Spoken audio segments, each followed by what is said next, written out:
ఏది అయినా ట్రై చెయ్యి ఆచి చికెన్ మసాలా. ఆచి చికెన్ మసాలా. నేను మారిపోయాను అని రామ్ గోపాల్ వర్మ చెప్తే అది నమ్మడం కంటే పెద్ద జోక్ ఇంకొకటి ఉండదు.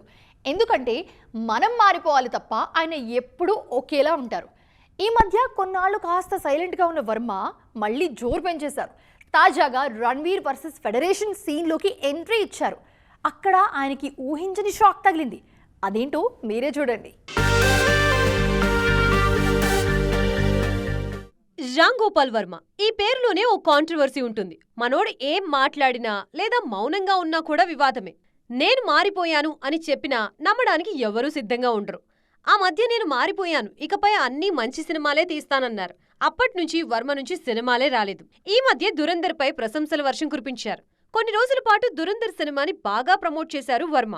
అసలు ఇలాంటి సినిమానే రాలేదు, అద్భుతం, మహా అద్భుతం అంటూ ఆకాశానికి ఎత్తేశారు. అయితే ఇదంతా జరిగాక దావూద్ గ్యాంగ్ నుంచి వర్మతో పాటు దురంధర్ టీంకి కూడా బెదిరింపులు వచ్చాయనే ప్రచారం మొదలైంది. తాజాగా రణ్వీర్ వర్సెస్ ఫెడరేషన్ ఇష్యూలోకి ఎంట్రీ ఇచ్చారు వర్మ. రణ్వీర్ సింగ్ ని federation of western India cine employees ban చేయడంపై ఫైర్ అయిన వర్మపై federation chief adviser Ashok Pandit reverse attack చేశారు. ఆఫీసర్ టైంలో కార్మికులకు ఇవ్వాల్సిన 1.25 కోట్లు ఇచ్చి క్షమాపణలు చెప్పాలంటూ డిమాండ్ చేశారు. ముందు మీరు చక్కబెట్టుకుని సలహాలివ్వాలన్నారు. ఏదేమైనా సైలెంట్ గా ఉంటానంటూనే సంచలనాలు రేపుతున్నారు వర్మ.